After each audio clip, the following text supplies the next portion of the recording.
All right, and we are live. Good evening po sa inyong lahat. And of course, good morning. Coming from here, we are live. This time, this is your final coaching for General Education English. Kaya sinasabi ko sa inyo, mag-ready na ng tissue, di ba? Dudugo na naman yung ating ilong, sabi nga ni Ma'am Tin, pati yung utak ninyo ay dudugo din. Okay, so again, this is GenEd English for final coaching, and I hope you are ready. Do not worry about the sessions with Doc Archie. No, for the past 2 days, meron tayong session with Doc Archie for assessment and also for math. I have the copy of his work, and so I will be posting that in your Google, not in your Google Classroom, in your groups later. Okay, but tonight, of course, we concentrate and we give our attention to our GenEd English final coaching. So let me first introduce our coach tonight. He completed his Master in Education, major in English as a second language in the University of the Philippines. He also has completed his Bachelor of Secondary Education, major in English from West Visayas State University. Currently, he's taking Juris Doctor from University of San Agustin, that's College of Law. He is an expert in the fields of language, literature, and journalism, and he was formerly the editor-in-chief of SILAC. And for 9 years, he has been a lecturer. He has been our lecturer since we started with our review business. No, kahit nung meron pa kaming physical na review center, he has already been with us, and he is a very good friend of ours. So, ladies and gentlemen, I give you Coach Paul. Let me just share the screen.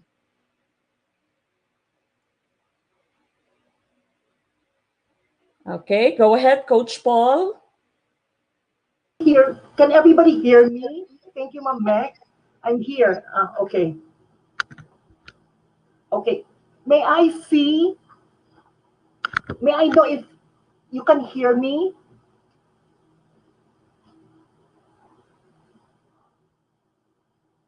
Okay, let me see the comments.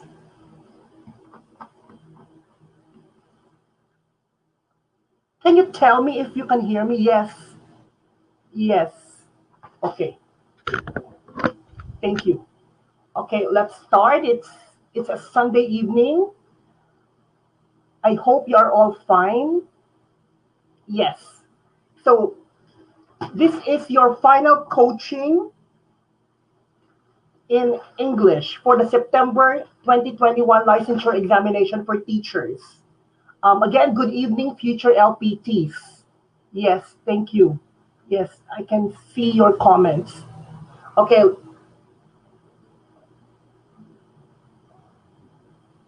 So let's start.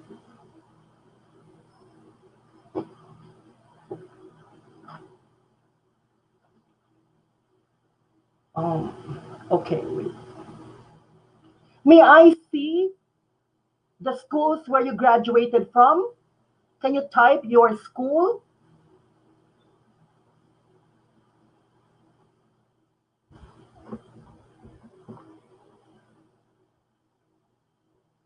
Yes, I want to know where you finished your education degree.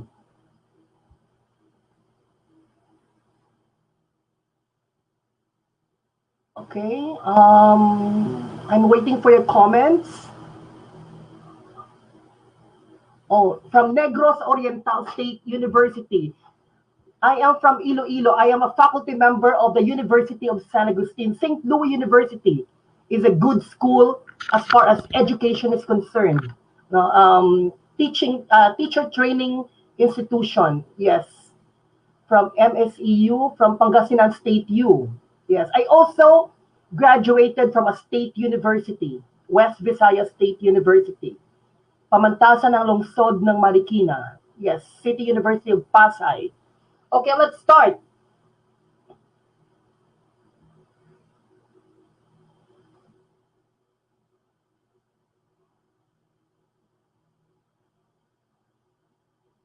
My computer is acting up. From FL Vargas College. From St. Louis, from Pangasinan State, University of the Visayas.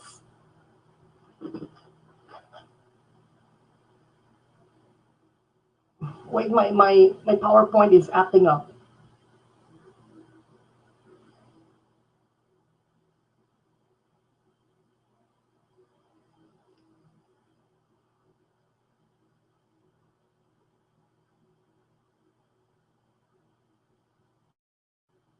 Okay.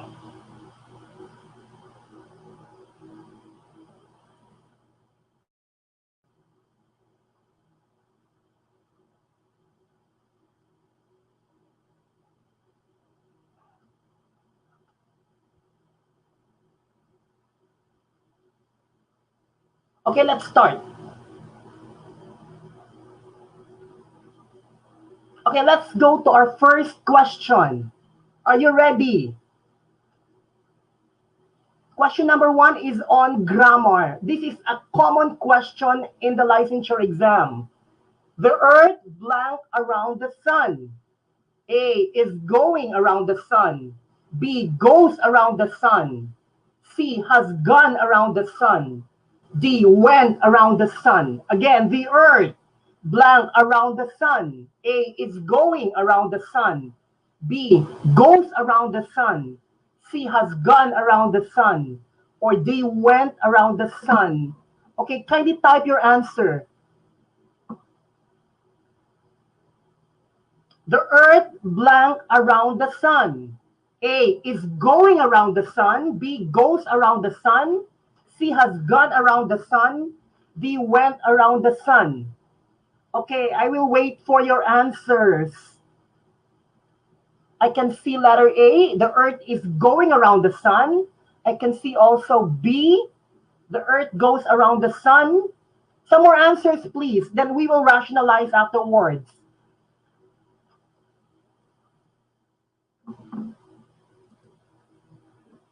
Okay, I can see that a lot of you have answered letter B.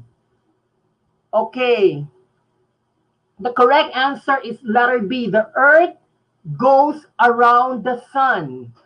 Okay, the situation here, the situation here demands the use of simple present tense. When you say simple present, it's I do something, right? Here, the earth goes around the sun. It is a scientific fact, right? It happens all the time. If it happens all the time, then your tense should be simple present. I do. Okay? We don't say the earth is going around the sun, because when you say the earth is going around the sun, it means it's happening now. But it happens all the time, right? It happened yesterday, it is happening now, it will happen in the future. You know, it is a scientific fact. Therefore, the correct answer is the earth goes around the sun. Okay, this is simple present tense. The earth goes around the sun. For example, another example here, okay, teachers teach students, right? We don't say the teacher, or we don't say teachers are teaching students, because they're not doing it just now. They do it every day. That's their job. Okay? So the correct answer is the earth goes around the sun.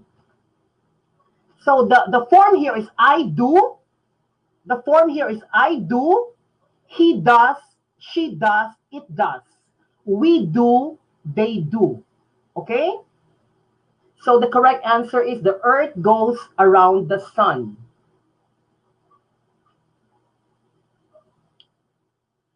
So we use the simple present to talk about things in general. Okay? We use it to say that something happens all the time or repeatedly, or that something is true in general. Okay? For scientific facts, we use the I do form. The earth goes around the sun. It's not important whether the action is happening at the time of speaking. Okay? Or I want to see your own examples. I want you to write an example sentence using the simple present tense. Okay, can you type your example sentence? I want to see your example sentences. Simple present tense, I do, for things that happen all the time. Okay, example sentences, please. I do, we do, they do, he does, she does, it does. Okay? Sample can you give me your example? Here, the mall opens at 10 a.m. every day, correct? That is correct. We don't say the mall is opening at 10 a.m. The sun rises every day. That's correct. Okay, some more example sentences. We cook every day. That's correct. We don't say we are cooking every day. We cook every day. I water the plants daily. He loves to play basketball. Correct. That's simple present tense. I do. Okay. By the way, in using the verb, if the subject is plural, we don't put s, right? They do. We don't say they does, right? But if the subject is singular, we use s. The earth revolves around the sun. That is correct. The moon goes around the earth. Okay, correct. Okay, now let's go to I'm going to church every Sunday. I go to church every Sunday. Okay, examples here. Nurses, yes, I take a bath every day. That is correct. Nurses take care of patients in hospital. That's their job. They do it every day. They do it all the time, right? Nurses take care. We don't say nurses take care. We don't say nurses takes. It's nurses take care. Another example. I usually leave for work at 8 a.m. I dance with a group. That's correct. You do it all the time. So simple present tense. Okay? Now let's go. Oh, another one. Anne speaks German very well. Anne speaks German very well. Okay? Now let's go to question number 2.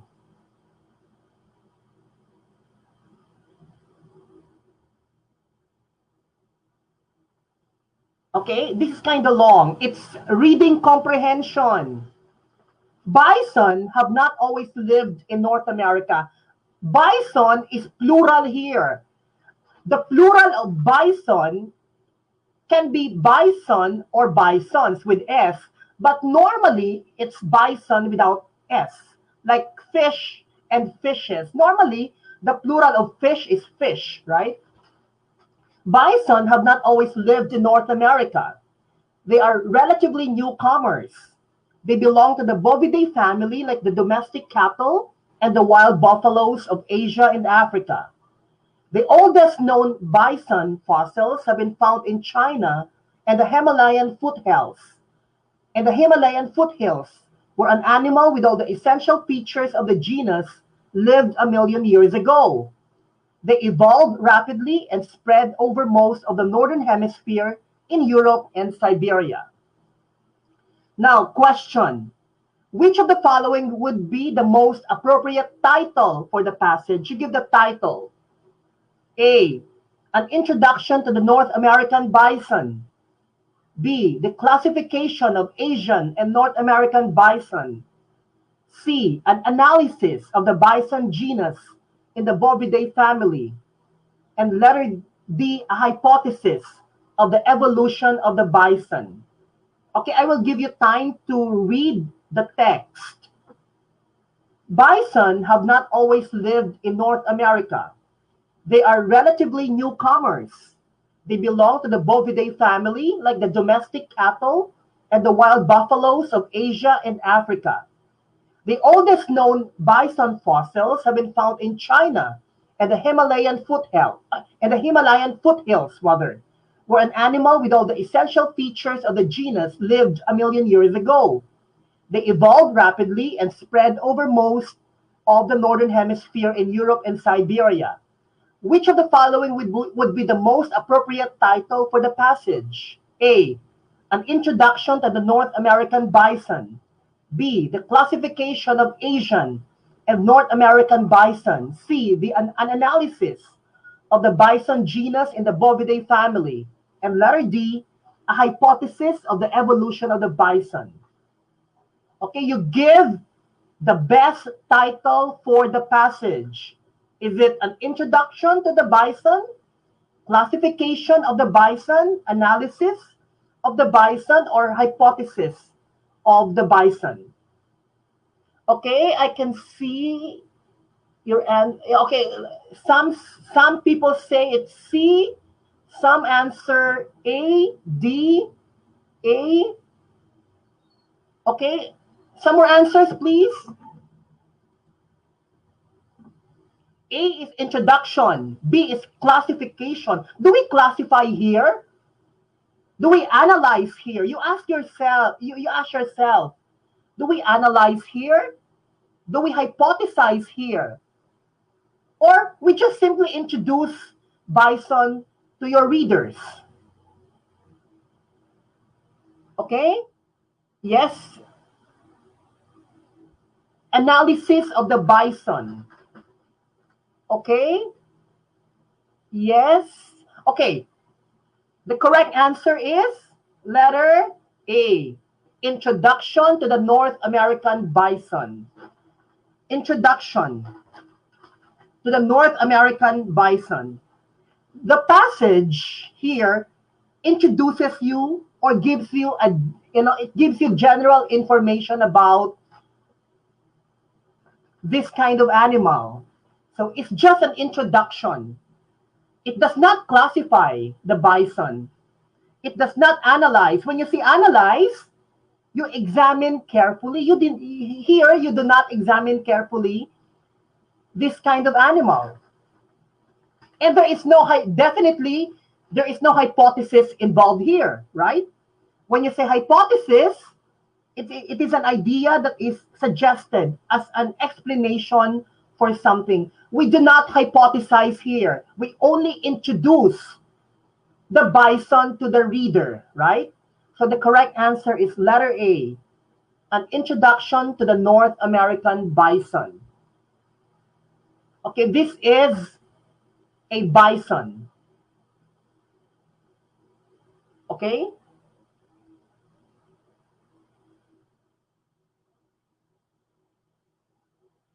Now let's go to question number 3.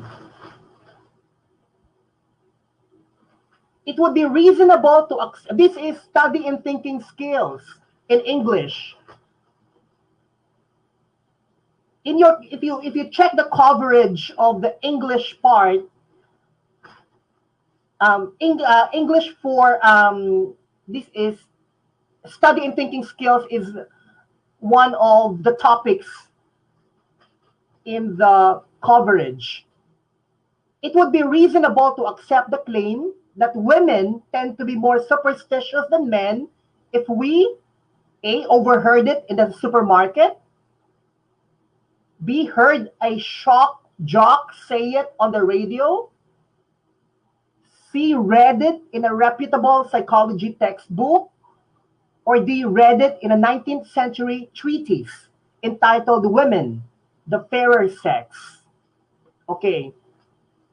Women, there is a claim here that women are more superstitious than men. Okay? You would believe this claim if it comes from where? A, you overheard it in the supermarket.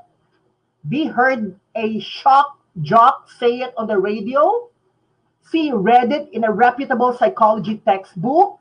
Or D, read it in a 19th century treatise entitled Women, the Fairer Sex. Okay.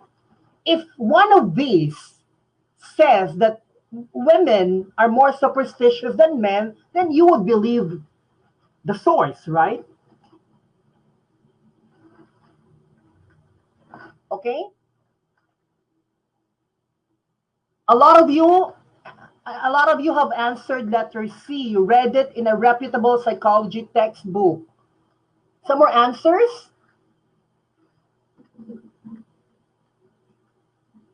Letter D, read it in a treatise. Okay? Letter D. So you would be, letter D, you would believe if you have read it in a 19th century treatise. That is letter D. If that is your answer. To claim is to say that something is true, right? It means an authority has to say this. Okay, so in the other words, we have to look for the authority. It must be a product of careful study or research. Okay, so the correct answer is letter C. Read it in a reputable psychology textbook. Okay. Why do you think the answer is letter C? Okay, can you type your one sentence explanation? I want to read your explanation why C is the correct answer. If you have read it in a reputable psychology textbook, then probably that claim is correct, right? Okay, why do you think C is the correct answer? I want to read your one sentence explanation.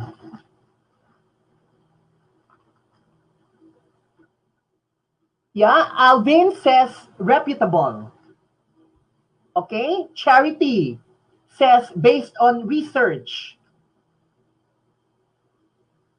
Because of the word reputable. Yes. Factual, since it's the book already. Okay, you know, this is about belief in superstitious, this is about believing in superstitions, right? And believing has something to do with psychology. Correct. And psychology is the science of behavior, right? It has something to do with behavior.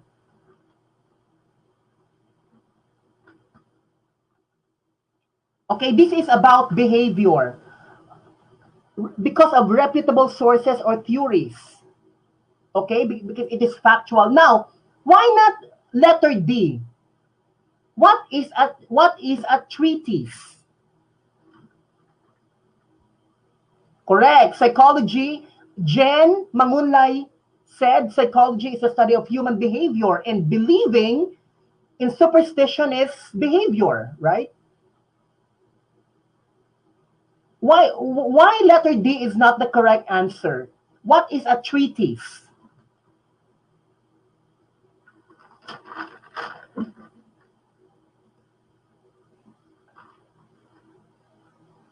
What is a treatise? And why is letter D not correct?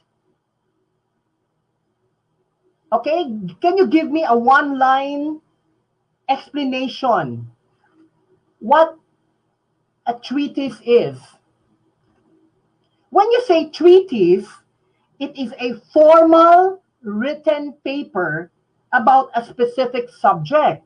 But the problem here, the problem in letter D is it is a 19th century treatise, right? That is the problem. Correct. Aliza said, napakatagal na po, and behavior changes all the time. Correct. This is already an old document.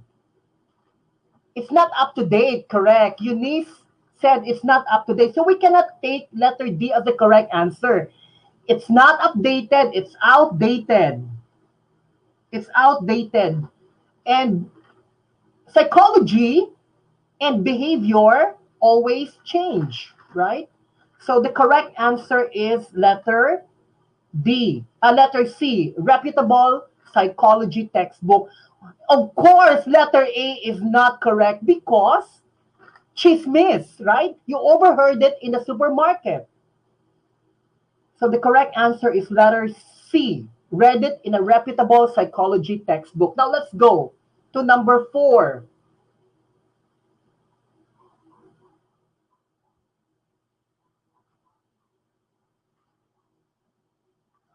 Jose Rizal, this is literature.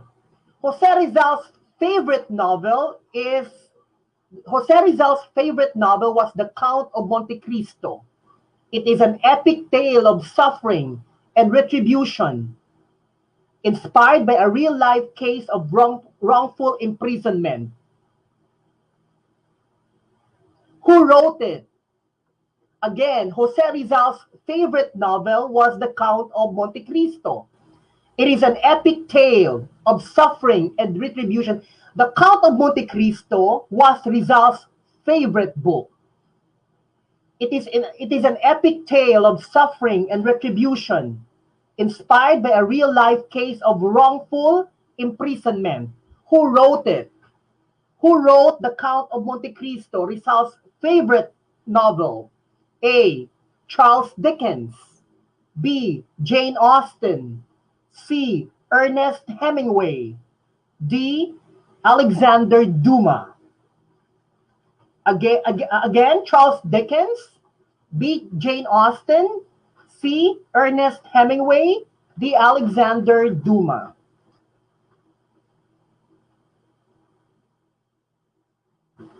Okay, this is Rizal's favorite novel, The Count of Monte Cristo. The question is, who wrote it? A. Charles Dickens. B. Jane Austen. C. Ernest Hemingway. D. Alexander Duma. Okay, Nino Vincent said Alexander Duma. He's French, so we don't pronounce his family name Dumas. It's Duma. Silent S. Alexander Duma.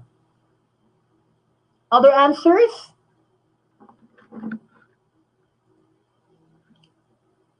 Okay, letter D. Okay, a lot of you have answered letter D, and that is the correct answer. Okay? Jose Rizal's favorite novel was The Count of Monte Cristo. It is an epic tale of suffering and retribution inspired by a real-life case of wrongful imprisonment. Who wrote it? It's Alexander Duma. As a young student, Jose Rizal read and admired the novel The Count of Monte Cristo by French author Alexander Duma. Can you give me another famous novel written by Alexander Duma? He also wrote another classic novel.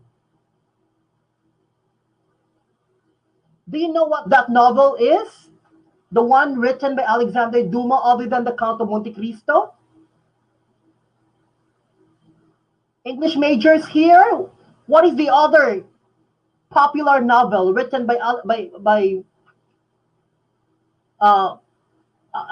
Alexander Duma? Inferno. Well, the original was written by Dante, the Dante Alighieri. The Inferno was written by Dante Alighieri.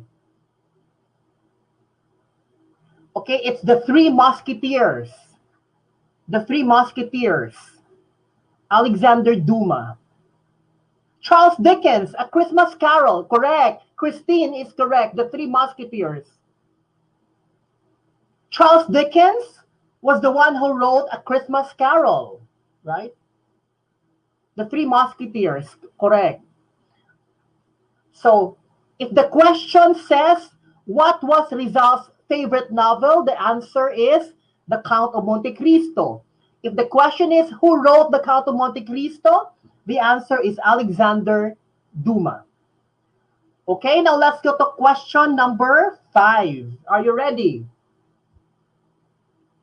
Monte Cristo is an islet where Napoleon Bonaparte exiled. From Cheryl.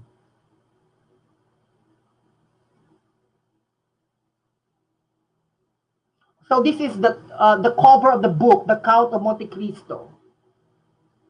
The Count of Monte Cristo is somehow related to Rizal's life in such a way that it talks about betrayal, injustice, jealousy, conspiracy, and revenge. Again, The Count of Monte Cristo is somehow related to Rizal's life in such a way that it talks about betrayal, injustice, jealousy, conspiracy, and revenge. Okay, that is the novel The Count of Monte Cristo, written by Alexander Duma. So this is Alexander Duma, the French writer, Alexander Duma. Now let's go to some more information about Alexander Duma. Alexander Duma established himself as one of the most popular and prolific authors in France, known for plays and historical adventure novels such as The Three Musketeers and The Count of Monte Cristo. He died on December 5, 1870 in France. His works have been translated into more than 100 languages and adapted for numerous films.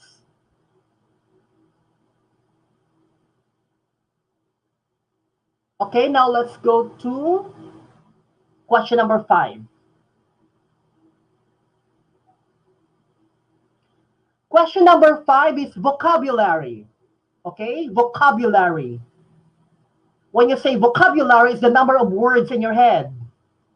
The words that you can use right away without consulting a dictionary. That is vocabulary. Okay?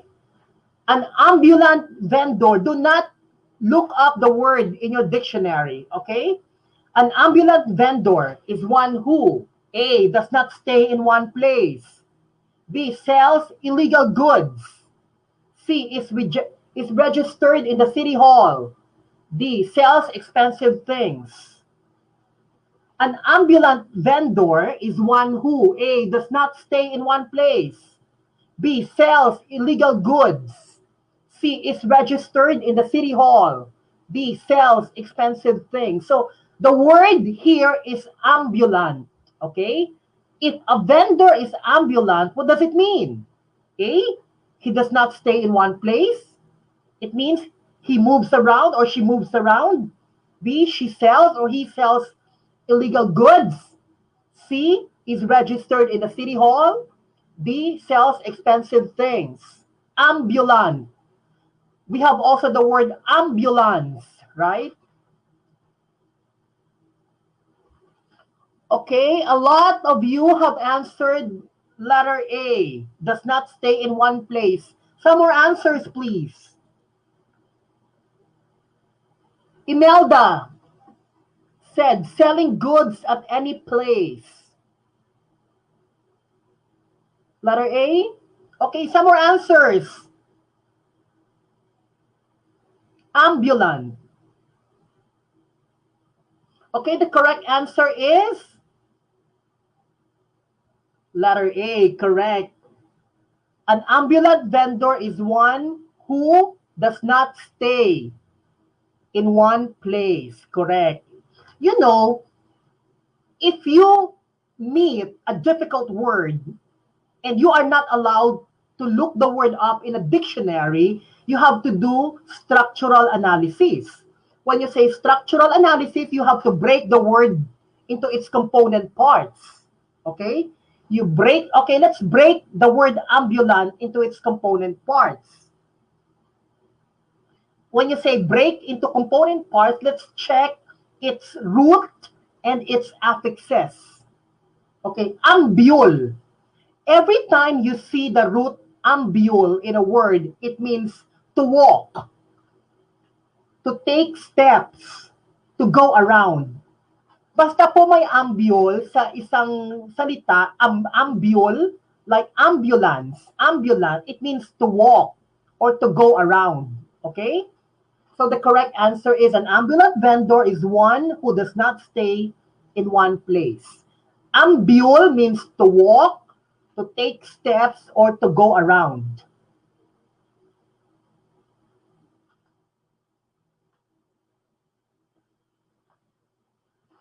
Okay, now let's go to question number 6. This is oral communication, another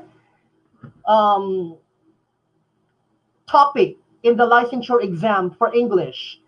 Oral communication, oral com. When working with someone who has trouble speaking, it is helpful to A, guess what he or she is trying to say.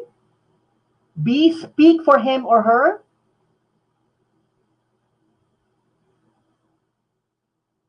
C, give him or her more time to speak. Or letter D, teach him or her another form of communication. If you are talking to somebody who has a speech problem, what should you do? A, guess what he or she is trying to say. B, speak for him or her. Letter C, give him or her more time to speak. Or letter D, teach him or her another form of communication.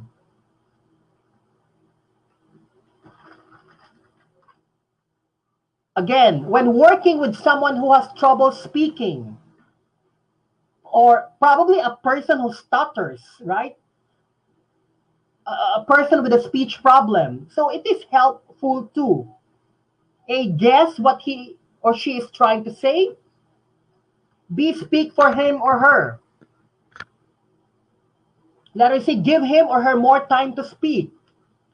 Or letter D, teach him or her another form of communication. And probably another form of communication, non-verbal, right? Gestures. So ano pong gagawin if you are talking to somebody who has a speech problem? Some have answered letter D, teach him or her another form of communication. Oh, that's also correct, but that is not the best answer.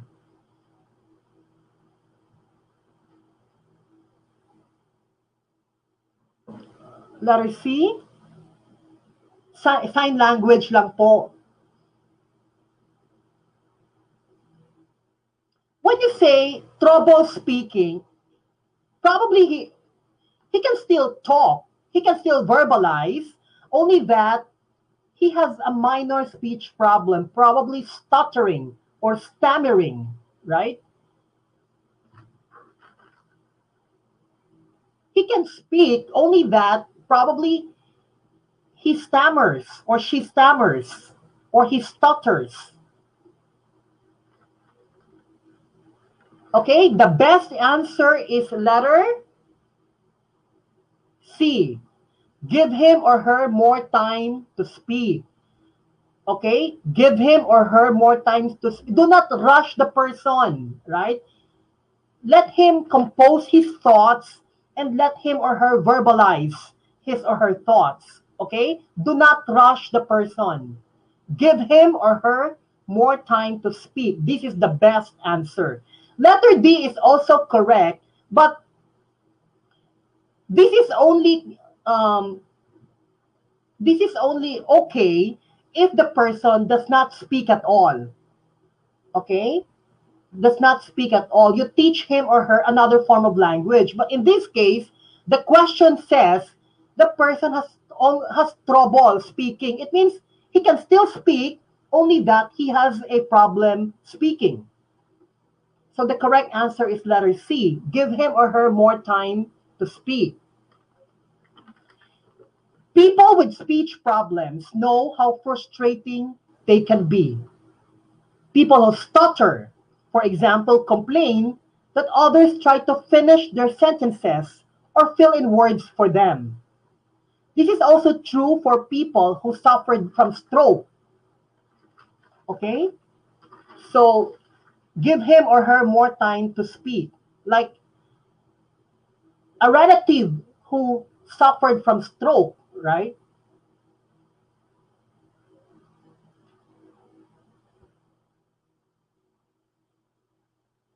So how to deal with people who have speech problems?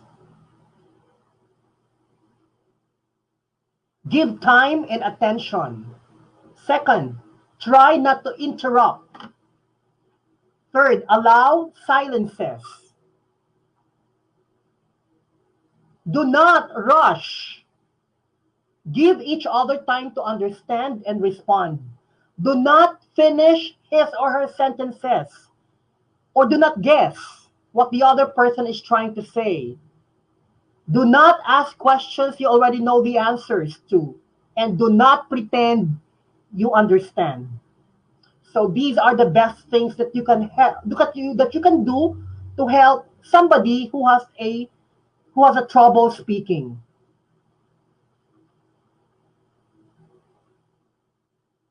Now let's go to question number 7. This is grammar. Tony, A, will get married next month.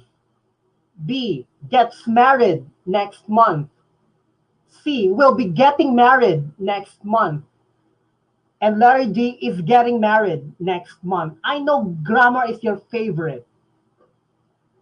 But mind you, grammar is also a killer as far as let is concerned. A lot of people I know did not pass the let because they had problems as far as grammar is concerned.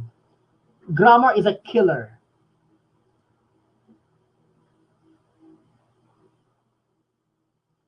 Tony, A, will get married next month. B, gets married next month. C, will be getting married next month. D is getting married next month. What is your answer? Letter D is getting married next month. Buena fe. Letter C will be getting married next month.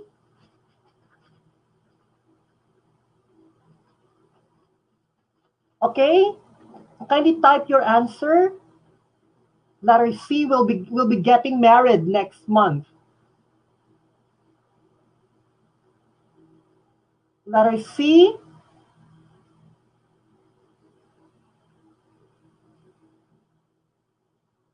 Okay?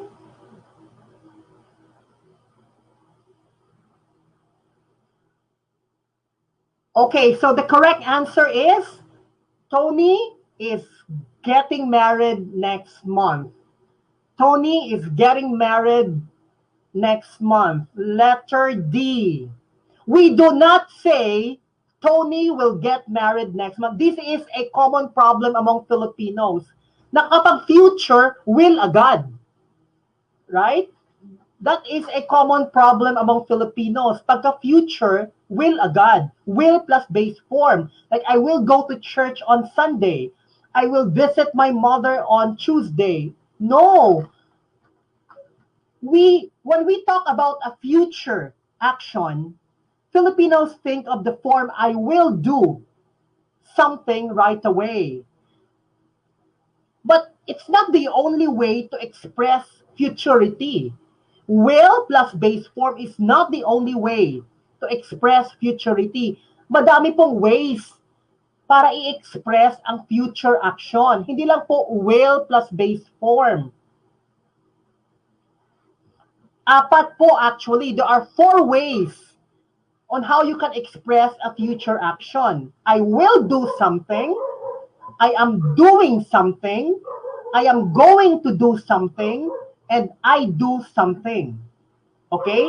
In this case, let me ask you, look at the situation here. Plano po ba ito or hindi?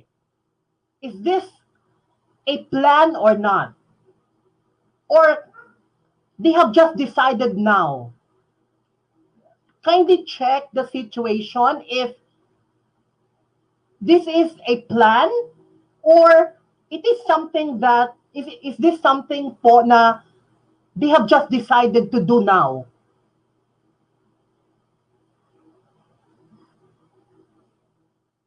Okay, yes. Plan, correct. Pag plan po, in English, pag plan po, hindi po tayo gagamit ng will plus base form. Okay? We do not use will plus base form when you talk about your plan. If it is a plan, then use I am doing something. If it is a plan, use I am doing something. Not I will do something. Yes, Eunice, you are correct. Napaghandaan. You are correct. Pag napaghandaan, hindi po tayo gagamit ng will plus base form. If it is something that has been planned already, we use be doing. I am doing something. So the correct answer is Tony is getting married next month. Okay? Now, my question is, kailan po tayo gagamit ng will? Okay? Like, I will go to church tomorrow. I will go to bed now. Kailan po tayo gagamit ng will plus base form? type your answer in the comment section. When shall we use will plus base form to express a future action?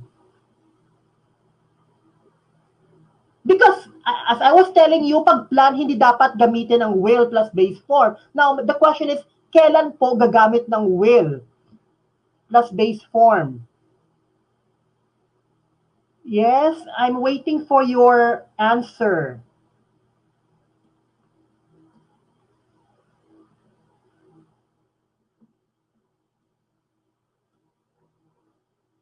When do we use will plus base form to express futurity?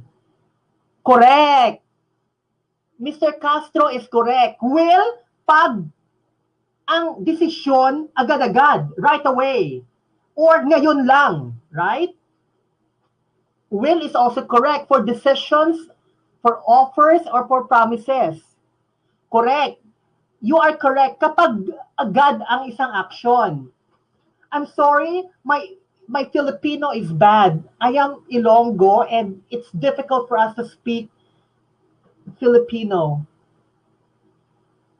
May accent talaga, hindi gaynon accent. Pag hindi sure, will, that's also correct. Pag hindi sure, will. Okay? We use will for something that has been decided only now, right? For example, bigla kang tinamad na mag-aral. So you tell yourself, I will go to bed now. When did you decide to go to bed? Only now. So I will go to bed now. But if you have decided before, then you say, I'm going to bed now. Okay? Okay, so I hope it's clear. We do not use will for things that have been planned already. We use will for things that have been decided only now. Okay? Ngayon lang. Or agad-agad. So Tony is getting married next month.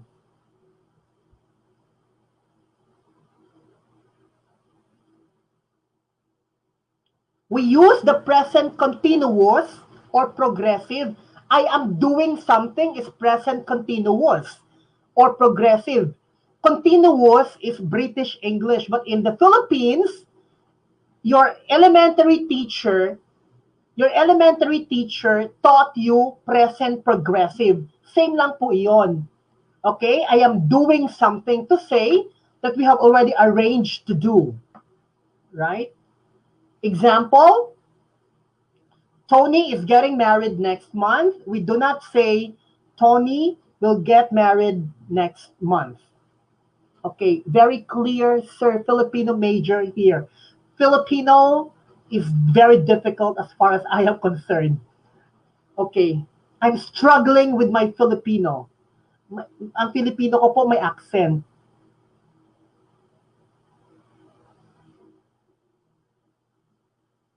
Now let's go to question number 8. I hope you're still okay. Yes. Let's go to question number 8. Let's go to Philippine literature in English. Nick Joaquin's May Day Eve tells the story of Doña Aguida and Don Badoy Montilla. These two characters, A, have different personalities. B, are mortal enemies. C, both love Filipino food. D, are great storytellers. Again, Nick Joaquin's May Day Eve tells the story of Doña Aguida and Don Badoy Montilla. These two characters, A, have different personalities. Letter B, are mortal enemies. Letter C, both love Filipino food. D, are great storytellers. I hope you are familiar with this popular short story in English written by Nick Joaquin, our national artist for literature. Okay? Doña Aguida and Don Badoy Montilla, A, have different personalities. B, are mortal enemies. C, both love Filipino food. D, are great storytellers. This is A let favorite, Mayday Eve, always comes out in the let.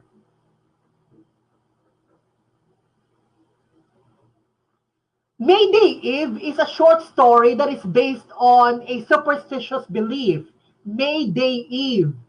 Di ba po, pag Eve ng May, sabi nila, it's a night of divination. Lahat ng mga witches po appear. And there is a superstitious belief that if you want to know your partner in life, okay, you have to go to a dark room, bring a mirror with, bring a candle with you, face a mirror, and you say the incantation. The incantation is, mirror, mirror on the wall, tell me him whose woman I will be. Then, after the incantation, the man or the woman that will be your partner for life will appear in the mirror. This is the story of Mayday Eve. So Doña Agida did it. Okay? Pumunta si Doña Agida sa isang madilim na kwarto, bringing a candle with her, faced the mirror, and recited the incantation. Right? Mirror, mirror on the wall.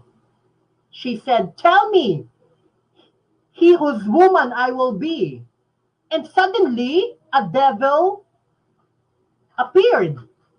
And actually, the devil was Don Badoy Montilla, her future husband. The problem is, because of this belief, because of this superstitious belief, they got married. They were forced to get married because of this belief, and their marriage did not work out well. Right? It was a bitter kind of married life for them. They were victims of a superstitious belief. So bakit po hindi nag-work out ang kanilang life as a couple? Because they have different personalities. That's the correct answer. They have different personalities. Nick Joaquin's Mayday Eve is a classic in Philippine literature in English. In the story, Doña Agida and Don Badoy Montilla had opposite personalities. That is why theirs was an unhappy marriage. Their marriage was brought about by a superstitious belief. It was not based on love. Okay? Sana po, dapat kung magpakasal kayo based on love, hindi po based sa superstitious belief. Right?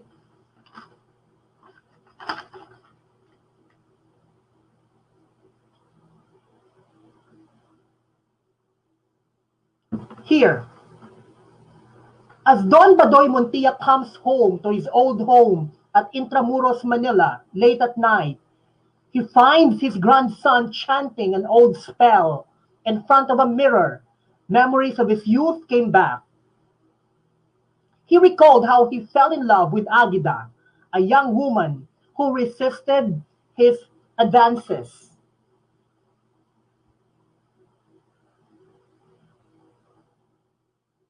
Agida learned that she would be able to know her future husband by reciting an incantation in front of a mirror. As she recited the words, mirror, mirror, show to me him whose woman I will be, Badoy saw Agida. Badoy and Agida got married. But the problem is, it did not work out well because they had different personalities.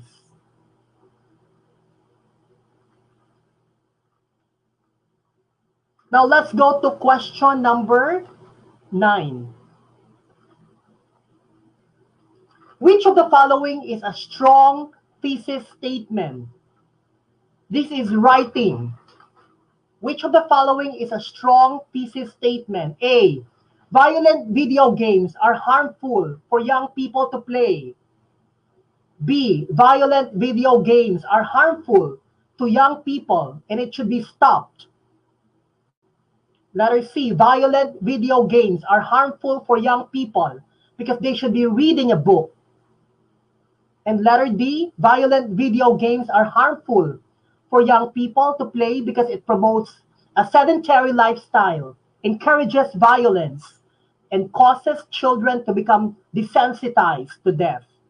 Okay, we are looking here for a strong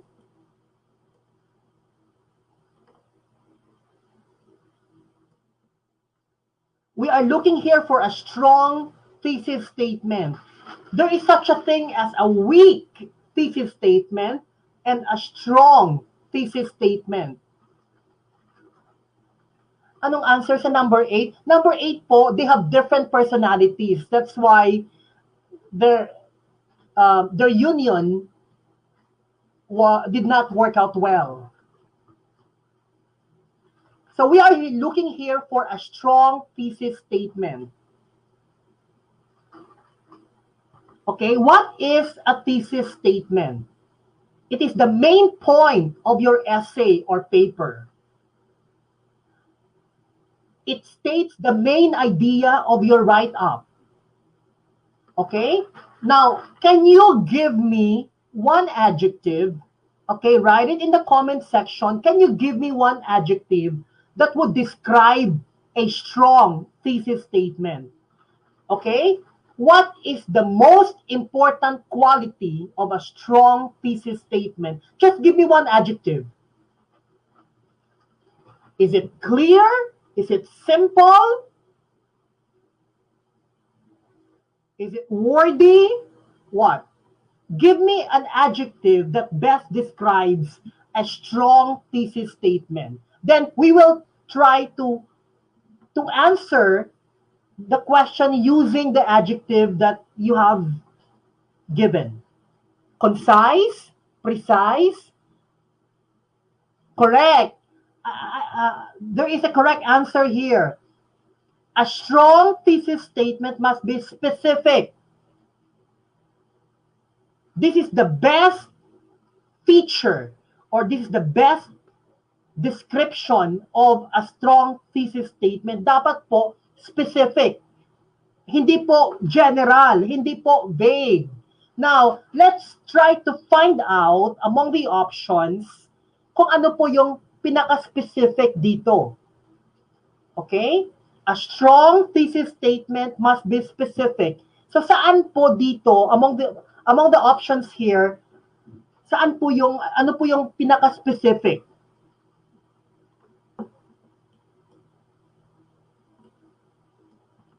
Letter A, video games are harmful for young people to play.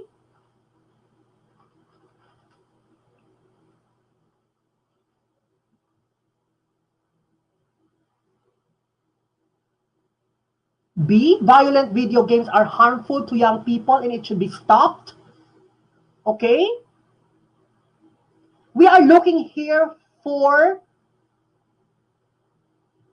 an option that is, well, we can say the most specific option.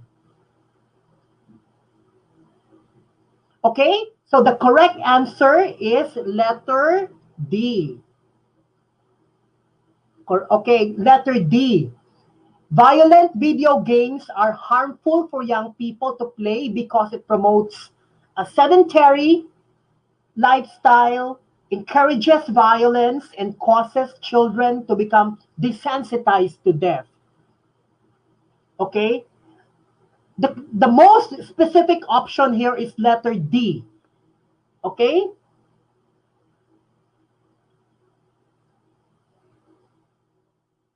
Okay, let's have an example here. World hunger has many causes and effects. Okay, now my question is, why do you think this is a weak thesis statement? World hunger has many causes and effects.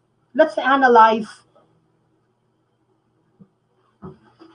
one thesis statement here which we label as a weak thesis statement. World hunger has many causes and effects. Correct. This is very general. Myla said world hunger has many causes. It's very general. It's not specific. Now,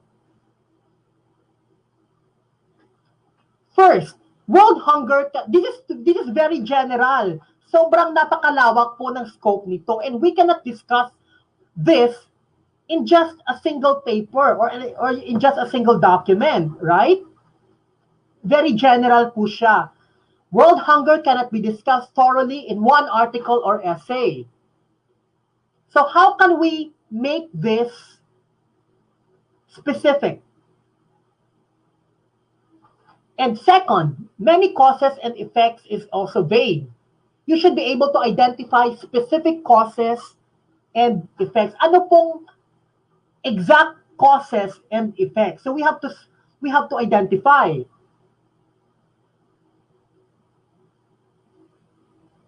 Now let's go to question number 10.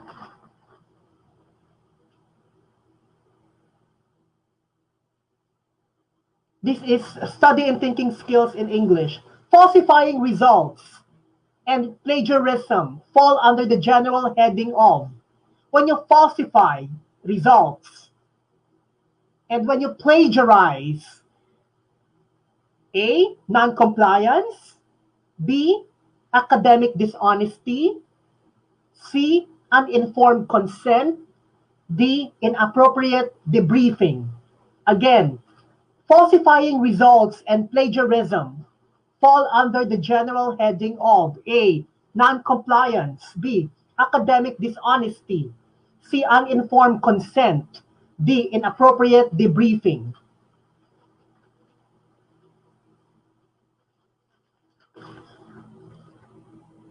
When you say falsify results, you make up, no, you invent results. In research, kahit hindi ka po nag-survey, you invent data, right? That's falsifying results. Or you manipulated the results so that makuha mo kung anong gusto mo, right? If you want to have this particular effect, then you manipulated the data to produce your desired result. That's falsifying result. And plagiarism is you copy the work of another and pass it off as your own. That's plagiarism. Okay? Falsifying results and plagiarism fall under the general heading of A, non-compliance. B, academic dishonesty. C, uninformed consent. D, inappropriate debriefing.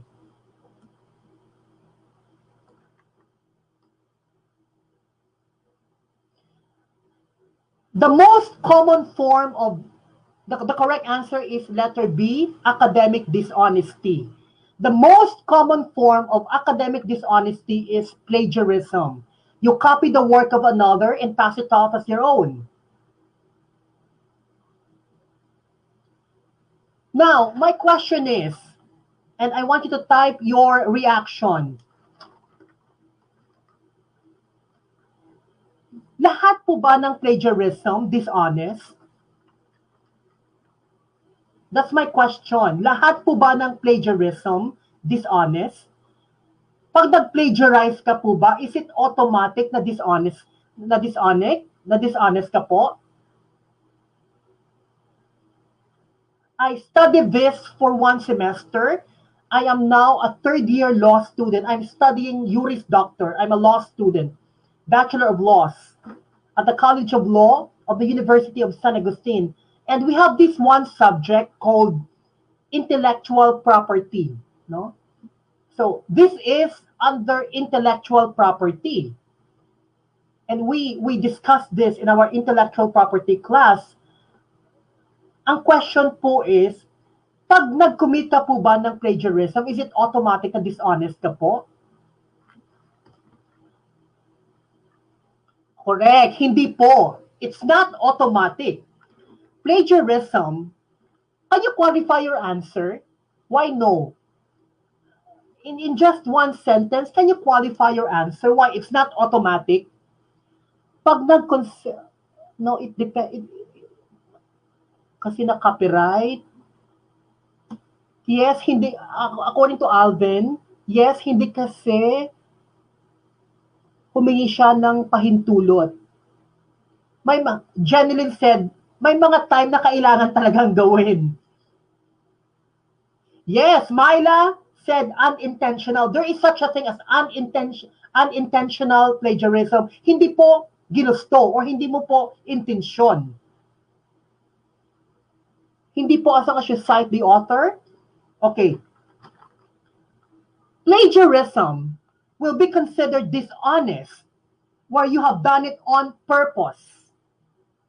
If you have done it on purpose, ginusto mo talaga, you know, there is will, right? It is willful. Or if the amount of copied work dominates one's original work. Yung original, like, you passed a document, and in that document, 10% lang po yung original mo, and 90% sa iba, that is dishonesty, right?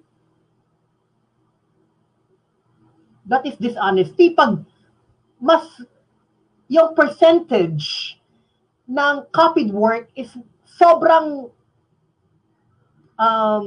is bigger compared to your original work, that is dishonesty. That's already intentional.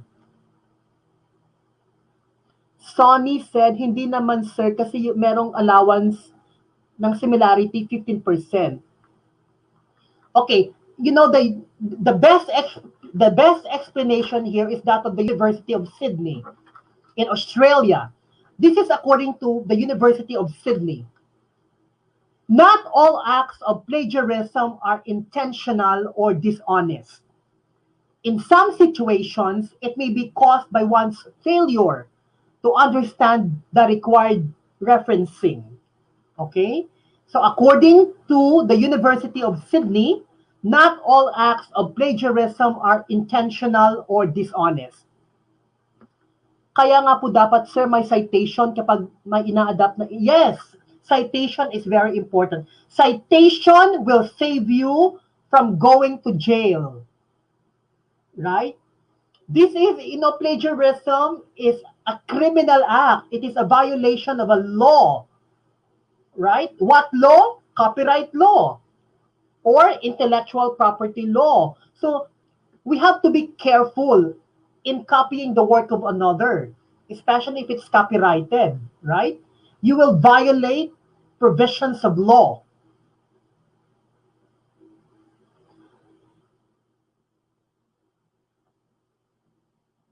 So let's talk about academic dishonesty. It refers to committing or contributing to dishonest acts by those engaged in teaching, learning, research, and related academic activities. And it applies not just to students, but to everyone in the academic community, including teachers, of course. Okay? Hindi lang po sa estudyante nag-a-apply ang academic dishonesty. Even to teachers, to your school administrators as well. So we have to be careful, or else we will go to jail, and we don't want that to happen. Now let's go to question number 11. When Luis receives a message from Cristel, it is his responsibility to provide Cristel which of the following? Again, when Luis receives a message from Cristel, it is Luis' responsibility to provide Cristel which of the following? A. Non-verbal clues. B. Opinions. C. Sounds and letters. D. Feedback. What is your answer? This is a question on oral communication.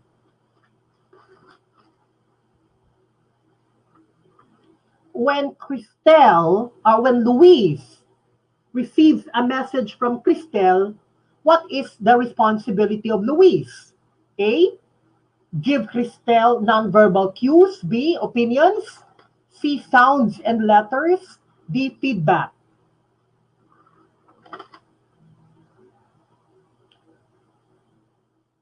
A lot of you have answered letter D, which is feedback.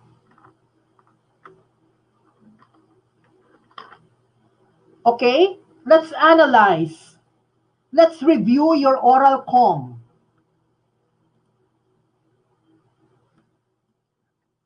I teach oral comm in the senior high school. I am a faculty member of the English department of the University of San Agustin, and this is the subject that I teach now, oral communication in grade 11. And I also teach that in college. Okay, now, what is the role of Cristel here? In the communication process, what is the role of Cristel here? Okay, can you type the role of Cristel?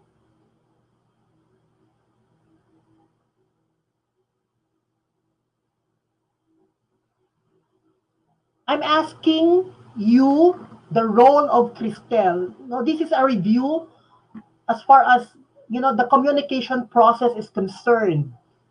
Ano po ang role ni Cristel? Speaker, correct. Okay, give me another term for speaker. Sender, correct. So Cristel is the sender.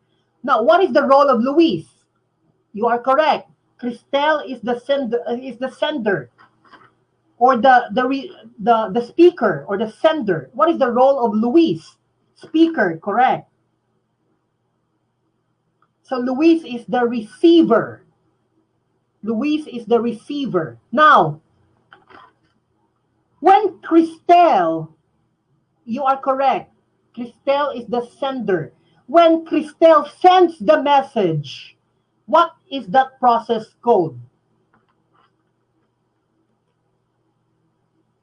Okay, Luis is the receiver. You are correct. Now, my question is, when Cristel sends the message, what is that process code?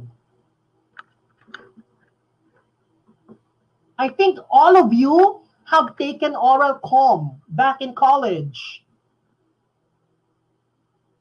My question is, when Cristel sends the message, what do you call that process?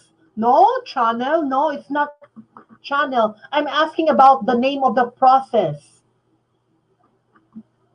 When you send someone a message, what do you call that process? Encode. You are correct. That is the process of encoding. Correct. Encoding. Now, when Luis receives the message, what is that process called? When Luis receives the message and tries to figure out the meaning of the message, what transmission? Luis receives the message. Decoding, correct. That is decoding. The opposite of encoding is decoding. Now, if Luis does not reply, then the communication becomes one way or linear, right? And we don't like that. We don't like a linear kind of communication. We don't want a one-way kind of communication. We want a two-way kind of communication, right? Transactional. We call it transactional model. So what is needed here to make this communication transactional or two-way? Ano pong kailangan? Ano pong kailangan ni Luis para magiging two-way ang communication process? Ano pong kailangan niya? What does he need to do para maging two-way? Para maging transactional ang communication process? Correct. Michelle said, provide feedback. Correct. So the correct answer is letter D, feedback. Okay? Because if Luis does not reply, if Luis does not answer, the communication process becomes one way. The communication process becomes linear, and it's not good, right? We don't like that kind of communication. Okay? So, feedback. Kaya po kayo, huwag po kayo mag-sin zone. You don't sin zone the message of another person because that makes the communication process linear or one way. Okay? Provide feedback. You reply to the message. Okay?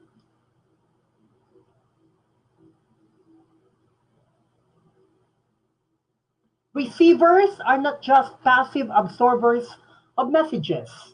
They receive the message and respond to them. This response of a receiver to sender's message is called feedback. Okay? Feedback. So this is the process of communication in graphical form. Now let's go to question number 12.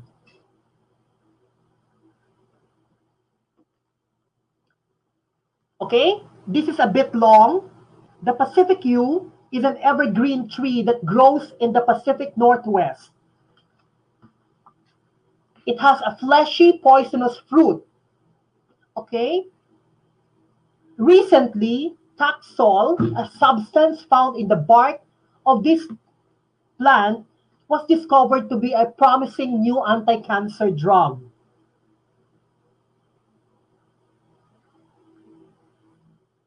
Mas masakit po yung ma-sin zone kasi the other person does not recognize that you are existing.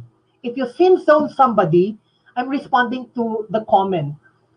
If you sin zone somebody, it means that you do not recognize his existence. So it hurts as far as the other person is concerned, right? Again, which of the following statements must be true according to the given information? Okay, I will give you time to examine the text here. An evergreen tree that grows in the Pacific Northwest. It has a fleshy, poisonous fruit. Recently, taxol, a substance found in the bark of this tree or plant, was discovered to be a promising new anti-cancer drug. Now, the question is, which of the following statements must be true according to the given information? A, taxol has cured people from various diseases. B, people should not eat the fruit of the Pacific yew.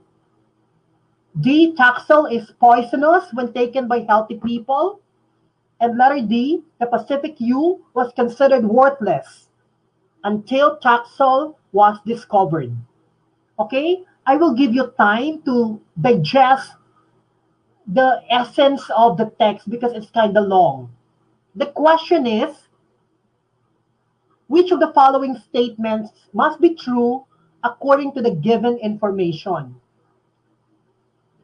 Okay, I will give you time to analyze the whole text.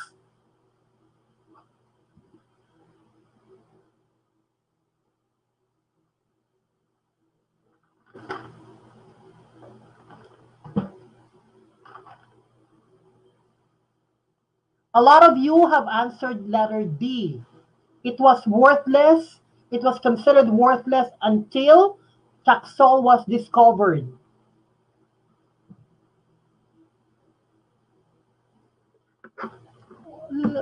Really, letter D?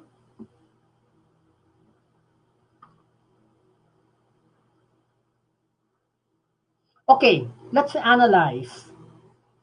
It says, taxol, it says, this tree or plant has a fleshy, poisonous fruit. So normally, it's poisonous, right? Normally, it's poisonous. But it was discovered to be a promising anti-cancer drug. In other words, normal people should not take this fruit. It should be taken only by those who have cancer.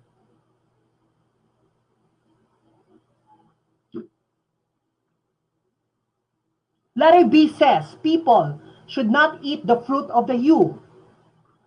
Letter B is not correct because people should not eat. No, people here refers to all people because the noun people is not qualified. The truth is, it can be taken by those who have cancer. So letter B is not the correct answer. Letter B, look at letter B. It says people should not eat. No, people who have cancer may eat this because it has anti-cancer um, components. So letter B is not the correct answer. A lot of you have answered letter D. It was considered worthless until Taxol was discovered. Worthless, it does not, it does not, the text does not say it's worthless. The information does not say it's worthless. So letter D is not the correct answer as well. The correct answer is, wait. The correct answer is letter C. Taxol is poisonous when taken by healthy people. Because look at the stem here. It is fleshy and poisonous. Normally, but for those who have cancer, they may take this fruit. But for healthy people, it may be poisonous for them. So the correct answer is letter C. Taxol is poisonous. The yew, the tree, is poisonous when taken by healthy people. So the correct answer is letter C. Okay? I hope you have understood the text thoroughly.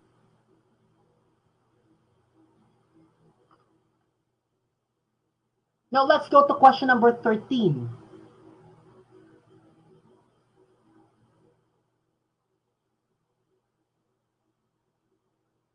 Wait.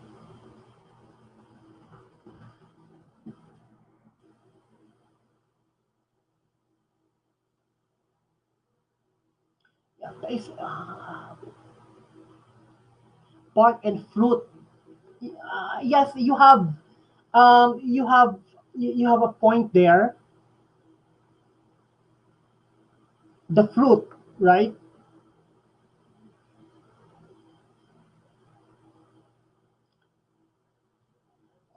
Yeah, letter C has, okay, I got your point. Letter C has questionable areas, debatable areas, but this is the best answer. Yes, um, it's a question between fruit and bark. Yeah, bark and fruit po kasi. Yeah, I understand your point. But this is the best answer. The rest also, option A, option B, and option C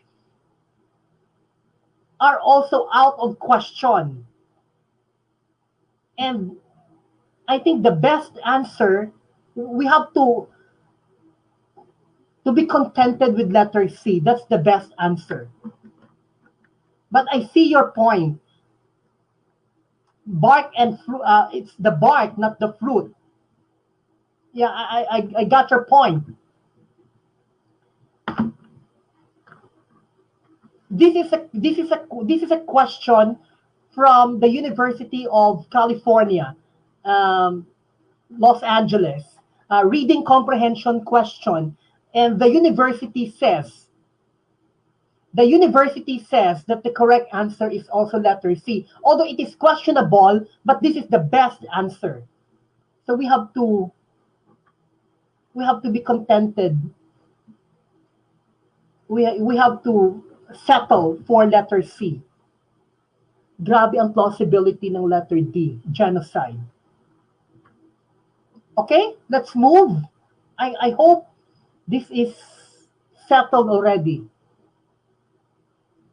So probably, the logic behind letter C is that if the whole tree, no, if the tree taken as a whole,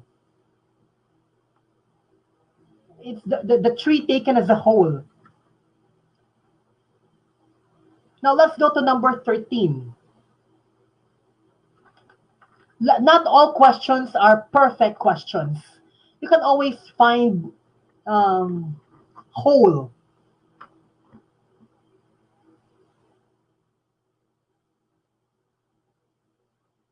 Now let's go to question number 13. Which of all of the following are guidelines to effective communication except one? Which is it?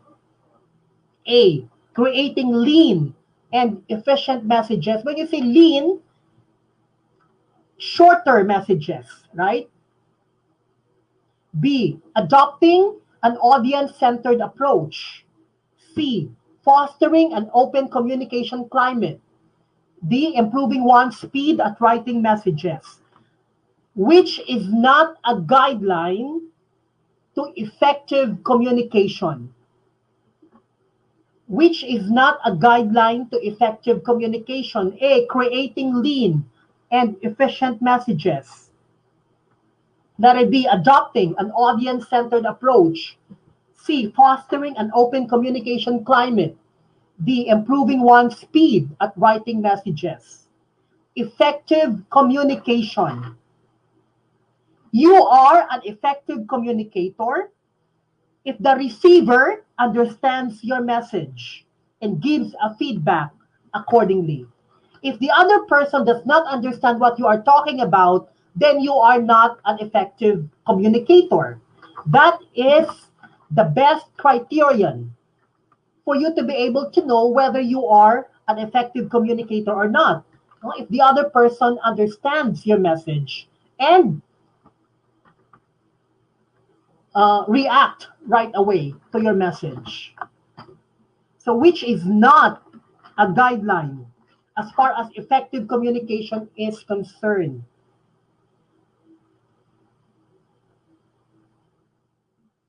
The correct answer is letter D, improving one's speed at writing messages. Effective communication is not about how fast you speak or write. Hindi porket you speak fast or you write fast, effective communicator ka na, hindi po, right? Effective communication is not about how fast you speak or write. Okay, except one. Be careful. Be careful with as far as the stem is concerned. It says except one. What do you mean by lean messages? Letter A, it is a guideline to effective communication. Lean messages. Can you explain what is meant by lean messages? I'm talking here of the adjective lean. Ano po ba yung lean messages? Ano po bang ibig sabihin nun? Yes, the correct answer is letter D, but my question is, what is meant by lean messages?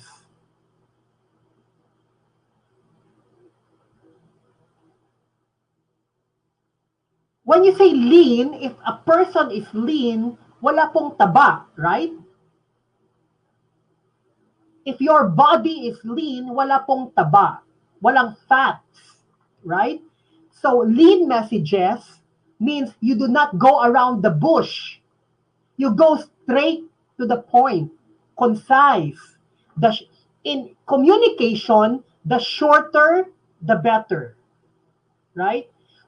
When you become teachers later on, just because the write-up of the student is long, bigyan mo na agad ng 100 or 95. Hindi po. Right? In English, the shorter, the better. Right? Yes. You don't go around the bush. Right? You go straight to the point. Pag mahaba po ang essay ng bata, ibig sabihin po, nahihirapan siyang mag-explain in shorter language, right? You get what I mean? Kasi in our case, we normally give high grades to those who can give us like 10 pages or 20 pages na document. No. The shorter the document is, the better. That is the point. Okay? When you become teachers later on, please. Pag mahaba, hindi uubra sa English. Tandaan guys. Correct. Pag mahaba ang answer, pag mahaba ang sagot, ibig sabihin, nahihirapan siya mag-explain. So he needs or she needs more words to explain to his thoughts or her thoughts. Ikot-ikot lang parang si Sarah G. Okay? Audience-centered. Letter B is audience-centered approach in public speaking. You give what the audience wants. That's audience-centered approach. It means before the speech, you have to analyze your audience first. Okay. Letter C talks about open communication. What do you mean by open communication? Can you explain in one sentence what open communication is? Ano po ba ang open communication?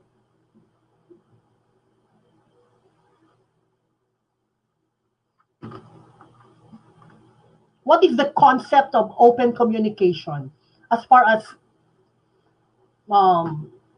oral communication is concerned? Two-way communication is open communication.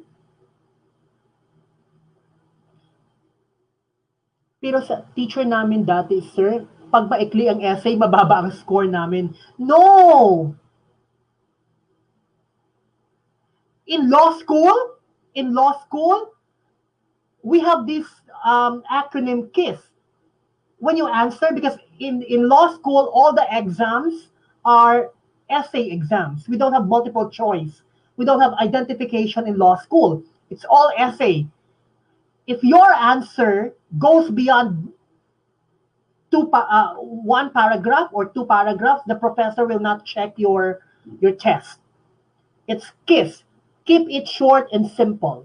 But my question is, what is open communication? What is meant by open communication?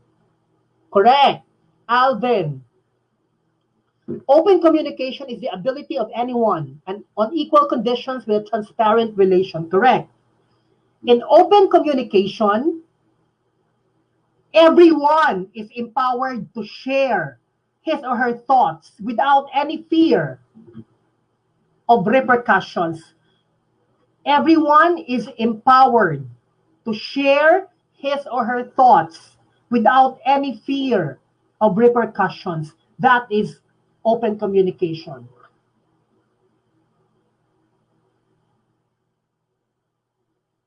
Teacher namin dati, sa rubric, pati penmanship kasali.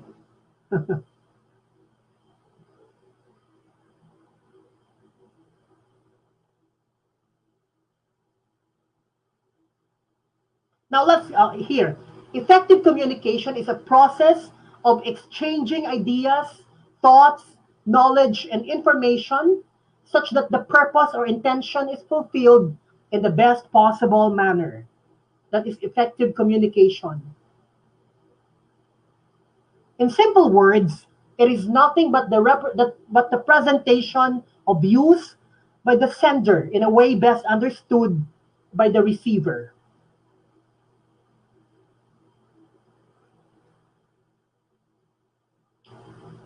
Being audience-centered means putting the audience at the center of your presentation. This is a powerful approach to help you really connect and make a difference rather than just making a speech or presenting dry knowledge. That is audience-centered approach. Now let's go to question number 14.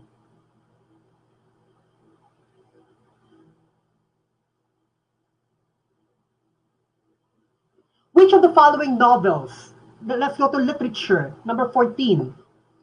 Which of the following novels examines racism in the American South through the innocent wide eyes of a clever young girl? A. Jane Eyre. B. Mrs. Dalloway.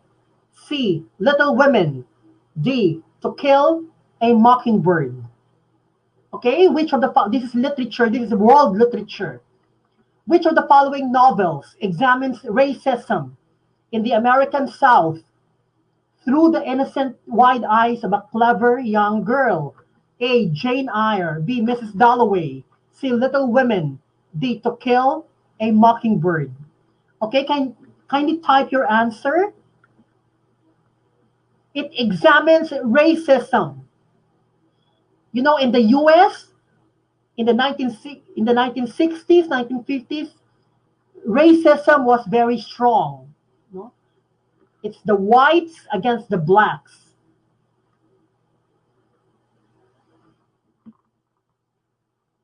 Okay, the correct answer, yes. The correct answer is letter D, To Kill a Mockingbird. To Kill a Mockingbird was written by Harper Lee. It was written by Harper Lee. Harper Lee was an American novelist, a Pulitzer Prize winner.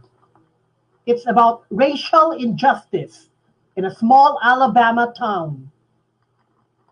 The novel addresses the terrible impact of racism in America through a little girl's point of view. Okay, so it's To Kill a Mockingbird. Jane Eyre. Who wrote Jane Eyre? Anybody knows who wrote Jane Eyre? English majors there? Who wrote Jane Eyre? It's a famous novel. Who wrote Mrs. Dalloway? Who wrote Little Women? Do we have English majors here?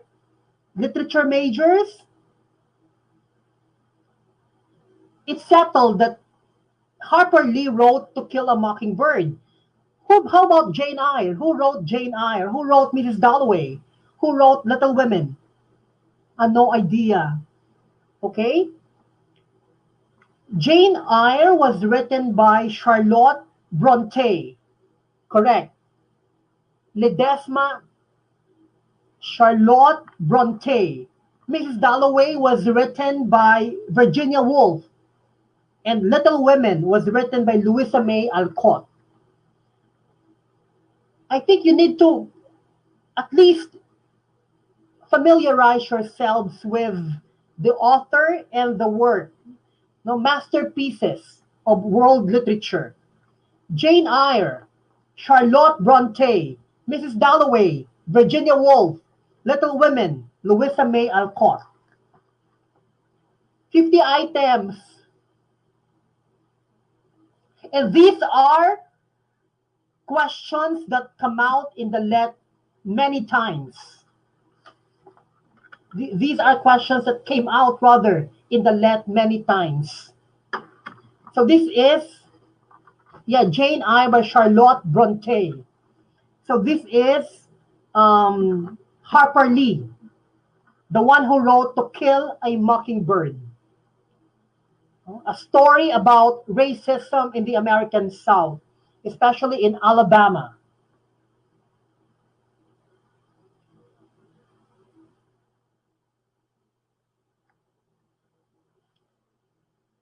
Okay, now let's go to number 15.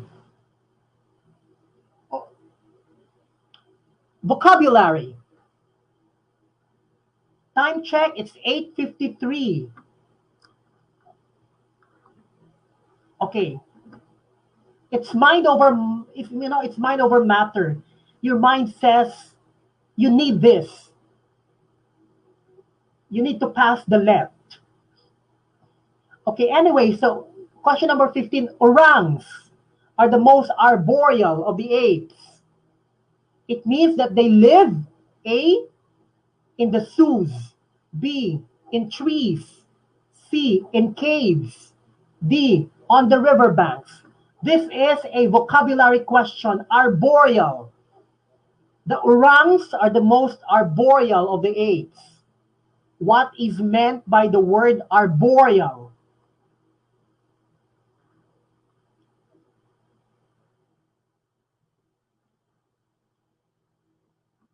Arboreal. The word arboreal comes from arbor, which means what? What does the root arbor mean? Can you type the meaning of the root arbor? Every time you see the root arbor in a word, it means what?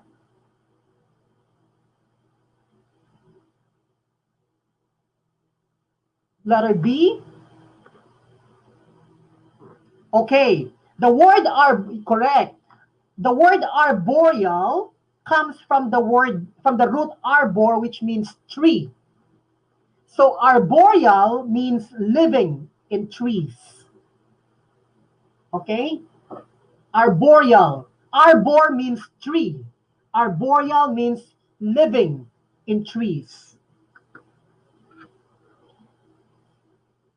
We also have arborist. Arborist, a tree surgeon, a person whose job is to take care of trees and make sure they are healthy and safe. Arborist, arboreal.